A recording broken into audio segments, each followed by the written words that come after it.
Hello, my name is Julie, and it's time for one of the best times of the year, the mid-year book freakout tag. I love doing this video every year. I love watching this video every year. This is a tag that has been around for a long time. I will tag the original creators down below, but lots of stuff has been added by other people and myself to this over the years.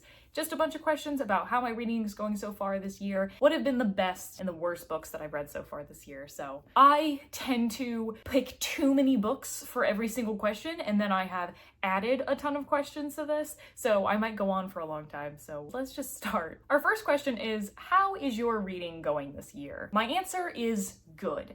I think the main takeaway has been right now, I have been reading a lot of recommendable books, a lot of books that I am enjoying my time with, but I have struggled to find new favorites of all time. I have been extremely stingy in giving out 5 stars this year. In fact, I believe I have only stuck to 2 5 stars, but there are a lot of books that I gave like a 4.5 or a 4.75. So there are a lot of books that I really enjoyed. On average, I'm doing better than last year, but my max ratings are not as good as they were last year. So 2 years ago in 2023, I had read 65 books by this point in time. Last year, I had read 68, and this year I have actually read 70. However, I think that's because I've read a ton of short books this year. And we can see that in my pages. 2 years ago, I had read around 27,000 pages at this point. Last year, 26,000, and this year I am over 25,000. However, my average rating over the years has gone up. So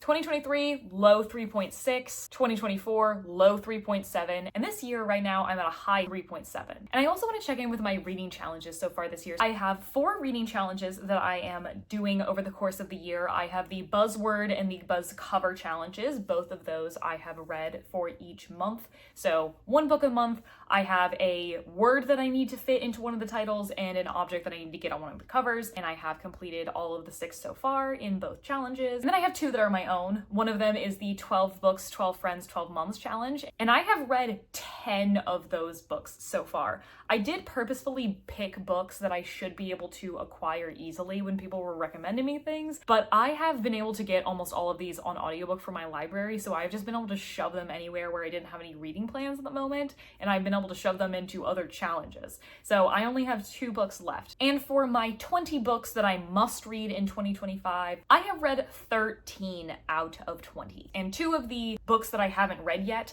have not been released yet. So that means I'm 13 out of 18. Next question is, what is your favorite book you have read so far? And like I said, there are 2 books that I have given a full 5 star, and those are Hello Beautiful by Ann Napolitano and A Raisin in the Sun by Lorraine Hansberry. This is a general fiction that is an homage to Little Women, and it is about this family of 4 sisters, and it's mostly about the 2 oldest sisters as they're trying to make more difficult decisions in their lives. It also heavily focuses one of their romantic partners as they are trying to live the life that they want to live, even though the decisions that they're going to make may hurt other people. I really connected to the characters in this. I felt like these characters were real people to me, so I adored reading every second of it. I don't always love when books skip around in time, because sometimes it feels like, oh, we're just skipping to the most important parts, but I thought that everything felt very natural and fluid, and it felt like this author just really knew what she was doing the whole time, and I absolutely love this book, and I was able to get my hands on it after reading it from the library. This was actually one of my 12 books that I had to read, and my friend Katie recommended this to me, and thank you so much for it, because absolute success. And the other one that I really loved was A Raisin in the Sun by Lorraine Hansberry. I don't normally love reading plays. I'd rather experience them because that's how they're supposed to be experienced, but I had such a impactful reading experience reading this. I read all of this in one sitting late at night and just plowed through it. This is about a Black family on the south side of Chicago in the 50s, and they are about to come into a large sum of money, and they have been under so much pressure living together in such close quarters in such a stressful situation, not being able to make much of a way for themselves because they are not privileged. I think it's a intense character study as we see just these snapshots of these characters' lives, the wants that all of these different characters have, and how mad all of them are at each other because they are just stepping on each other's toes. I just thought that all of these characters, again, like in Hello Beautiful, people. These are two ensemble pieces where I thought the characters were so fleshed out so quickly that I felt like they were real people. Then we have the best sequel that you've read this year. I have been attempting this year to get my number of series down, so I have been reading a lot of sequels, and I'll be honest with you, there really haven't been that many sequels that I thought were of the same quality or better than the previous books in the series, but the sequel that I have rated the highest is Wind and Truth by Brandon Sanderson. This is the 5th book in the Stormlight Archives. This is the ending of the first arc of this epic fantasy series. Very hard to describe, but these different people are convening on one area and are discovering that an ancient magic is reappearing when there is a threat that is trying to hurt their world. This was a very difficult feat to accomplish in that so much stuff needed to be wrapped up. There were so many different parts of the world that we had to go to. I do not think that this book was quite as successful as the other books in the series, but I still think there was so much good here. I really do love our characters so much here, and this book was basically a huge lore dump of everything that is going on in the wider world. I enjoyed my time, even if I didn't feel like every single bit of this book was earned or all of it was as well written as previous books were. I still think this is one of my favorite series, and I enjoyed it, but it still wasn't the full 5 that I wanted it to be. And I did want to add a question here because I have had so many first books in series work so well for me this year. I had 3 in a row that absolutely blew me away, possibly new favorite series that I'm going to be getting into because I have kind of had a sequel dud. But if I had to be best plot or most engaged, most hopeful or whatever in terms of a series, I have 3 series to mention. First up, we have The Final Strife by Sarah Al-Arifi. This is the first book in the Ending Fire trilogy, and this is an African-inspired fantasy. We have different blood classes control where you stand in society. The red bloods have magic, and the blue bloods are the working class, and the clear bloods are enslaved. And there are different people who are trying to overthrow this. I loved all the characters in this book. I loved all the different plot lines. I think the only thing that wasn't perfect about this book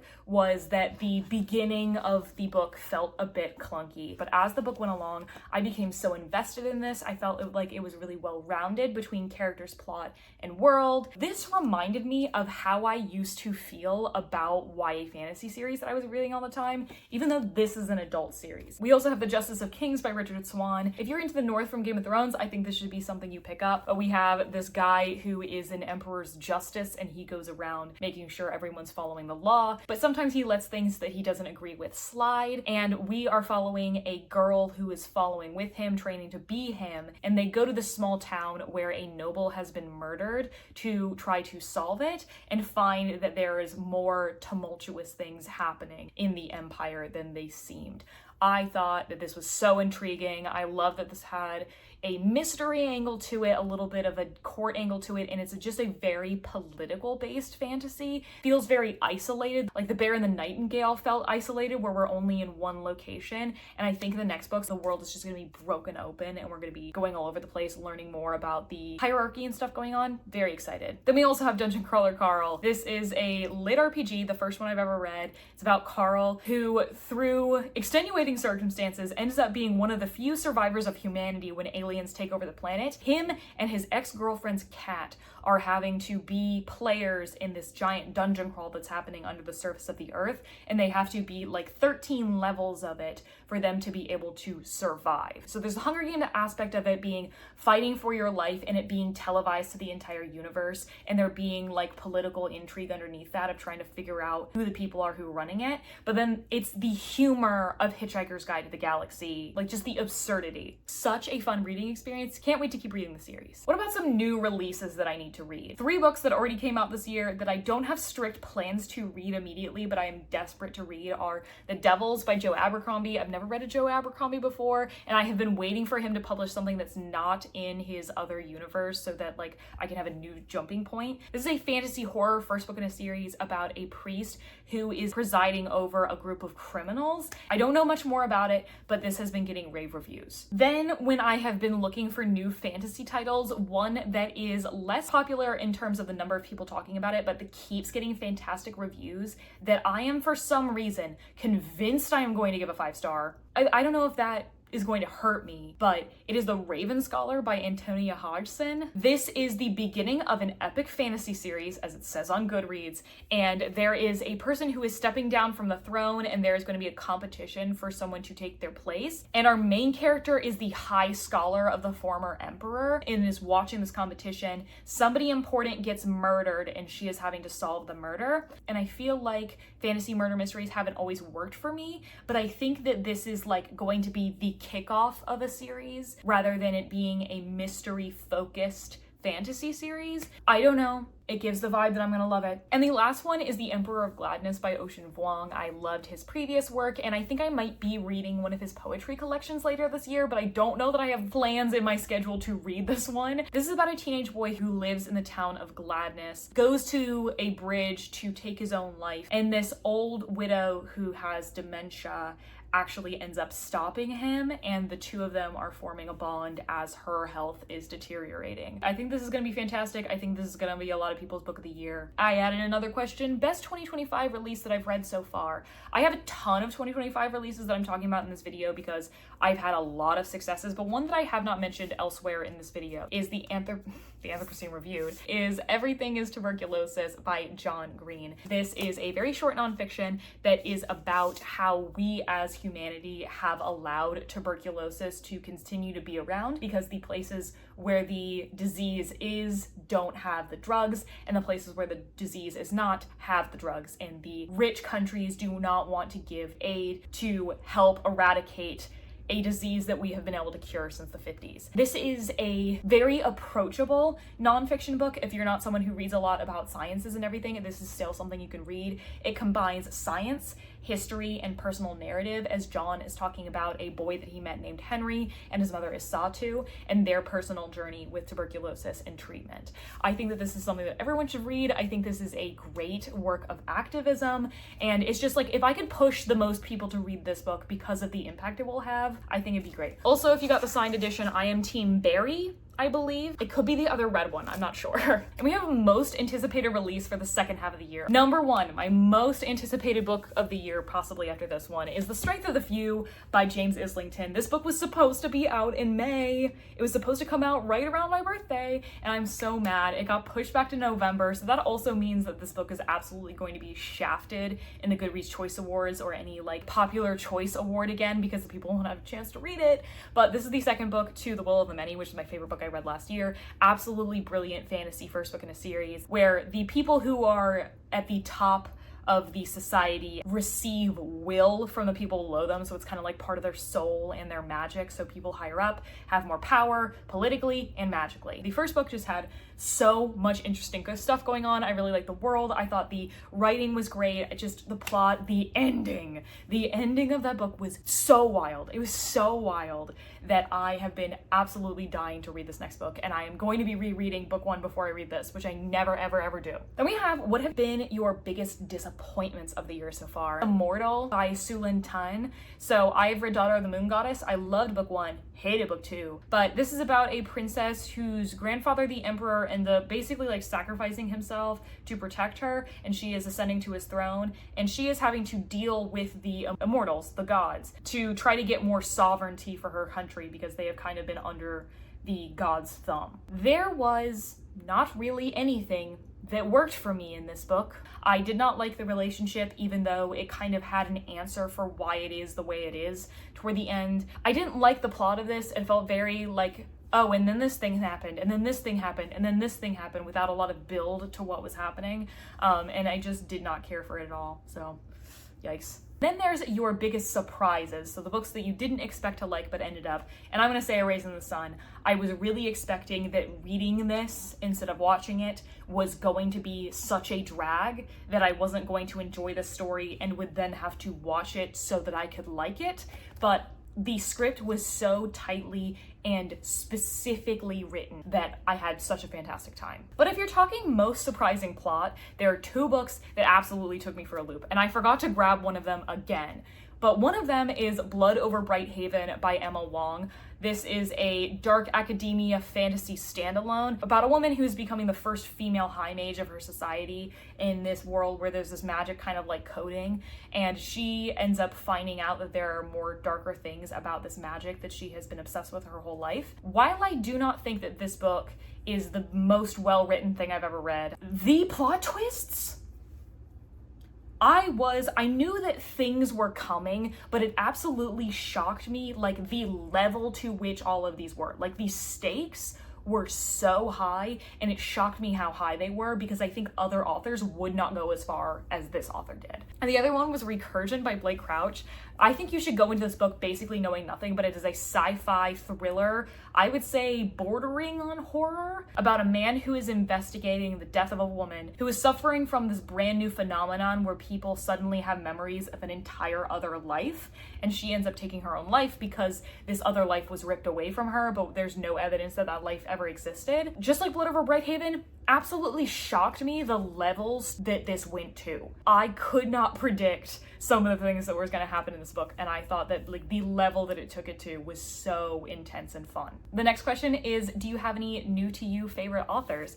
And I usually have a rule where I'm like, somebody has to write several things that I absolutely love for them to be favorites. So authors that are new to me this year that I think they could be lined up to be new favorite authors. I've already talked about Anna Napolitano. There are two books that I haven't talked about yet. Chlorine by Jade Song. The very first sentences of this book, I could tell that this was a book perfectly for me. I absolutely love the writing style of this, and this is a literary horror about a mermaid who used to be a girl, and she is reflecting on her time as a girl before her transformation. This is a horror that is about what it is like to be a teenage girl, especially being as she was a competitive swimmer and how much pressure was on her body at the moment. I think that this writing style and everything was just perfectly teed up for me. The horror took it a bit too far for me for this to be a favorite book of all time. It really did gross me out so much. I was uncomfortable in my body for a couple days after reading this, so that means it did its job. But I am anxiously awaiting Jade Song to write another book because I thought this was incredible, and if you can stomach it, fantastic book. And the other one is Yoko Ogawa, who wrote The Memory Police. I read this month and I adored it, and it is about this island where these people called the Memory Police will overnight erase something from people's memories. For example, perfume is erased at the beginning of the book, and then all of the people in the town just go and pick up all the perfume they have on the island, just dump them in the ocean, and then never think about perfume again because they no longer have any memory of it or attachment to it. And when they do find perfume again, they have no idea what it is and no connection to it and just throw it away. And our main character knows that there are some people who have the ability to not be affected by the memory police. She is an author, and her editor, it turns out, is one of these people, and she is having to figure out how to protect him. Quote, Yoko Ogawa has won every major Japanese literary award. So this one was a super big win for me. This is another really deliberate book. The way that this was written, what it talked about, and how it ended were way up my alley, and I think that this would be an author that I would love to try out their backlist. Then for authors that could be added to favorites of all time, I have very few authors that I've read from again this year that really hit it out of the park, but two that I think could be qualified. Toni Morrison, I read Sula this year. It is my least favorite book that I read from her, but I think that she is just one of the most talented writers who has ever lived. The way that she can turn a sentence is absolutely fantastic. And Sula is about two Black girls growing up in Ohio who had very different families and ended up experiencing some things together that kind of tear them apart as they are raised to react differently to things. And then we have Cara Bastone with Promise Me Sunshine. I loved Ready or Not. It was one of my favorite books of last year, and Promise Me Sunshine is one of my favorite books that I've read this year. Definitely my favorite romance by a long shot. But this is about our main character, Lenny, who has lost her best friend of many, many years to cancer, and she is struggling to cope when she gets a new nannying job, and the uncle of the child that she's taking care of sort of takes her under his wing because he has dealt with the same thing fairly recently. I think think that this is exactly what I want when I want a romance book, where it is more focused on the journey of the main character. So the romance is more of a subplot that is very tied to the main plot, rather than being the singular driving force of the plot. Next question is your newest fictional crush, which I feel like I don't get this anymore because I'm not a teenager. I would say Miles from Promise Me Sunshine was pretty good, but not gonna lie, Adolin. Adolin carried this book. He was the best character in this book by a mile. He is being massively honorable. We're having like a lot of character development from him, and he is kind of like the last bastion of hope, and he is just trying to defend innocent civilians from like this evil invasion. Seeing him be so heroic, I was like, oh my god, I love you. Which is funny because Book 1 Kaladin in particular is one of my favorite characters of all time, and sort of as the series has gone on, he's not necessarily been my favorite, but Adolin in this book, what a man. The next question is, what are your new favorite main characters? Lenny from Promise Me Sunshine, I love her character journey. It is one of my favorite character journeys I've read in a long time. I love getting to see her finally absorb her grief into her life and not let it control her, but let it be part of her. Some other ones that I've loved, Rin from Chlorine. I really enjoyed her experience of trying to be herself, despite how much it horrifies other people for her to want to be herself. This is a book about self-transformation against what anybody else wants for you, and it's very bloody about that. I also think Kaikei from Kaikei was fantastic. This is a retelling of Kaikei from the Ramayana, who famously exiled her son, and this is sort of an exploration of why she would do that. This is a really interesting character study, as Kaikei has the magical ability to see the connections that people have between each other, and she's sort of tugging on those sometimes, but is mostly a woman who's trying to make paths for women and allow women to take up space, and she is trying to pass that on to the next generation, and there are forces that are trying to stop her. I also like to add what book had the best villain character, and I would like to say Eat the Ones You Love by Sarah Maria Griffin, I believe is the name of the author. This is a book that I believe was heavily inspired by Little Shop of Horrors. It is about two women who have recently gotten out of long-term relationships, and one of them is looking for a job, and one of them owns a flower shop and is very close with a man-eating plant. The two of them are attracted to each other, but there's also this looming threat of what this plant is going to do, and the character who is new doesn't know about it at all. The way that the villain, this plant named Baby, is written was so interesting that I absolutely could not put this book down. Then we have a book that made you cry. There are a couple of books that made me tear up this year, but there are only two books that fully made me cry. It's these two. This because I have had, 5 books this length that I'm dealing with these characters, and I'm seeing kind of what the finale of their arcs are. And this one, I do admit, I feel like I was probably in a position that I was very liable to cry before reading this book, but just the way that Lorraine Hansberry wrote everything in here, I was just so affected. And there's a book that made you happy. I will say Promise Me Sunshine again. I was smiling so hard towards the end of this as our main character is finally climbing outside of the hole of her grief and letting herself live again. Even though this book did make me tear up. The book that made me laugh the most, still under this category, Dungeon Crawler Carl. This book is hilarious. I was laughing so hard. Princess Donut, which is the name of the cat, is the best. You wouldn't think I'd have read 70 books this year, given how much I'm repeating books. Then I wanted to add best structure, because there were some books that were, it wasn't necessarily the specific writing of it that was so impressive. It was the blend of different narratives. Death of the Author by Nnedi Okorafor. First of all, you guys need to read this because this is going to win so many awards this year. I think this is such a good portrait of a character. Our main character is Zelu, and she is disabled. She is the children of African immigrants, and she just has a really tough time being herself in her life, especially because her career hasn't gone the way that she has wanted it to.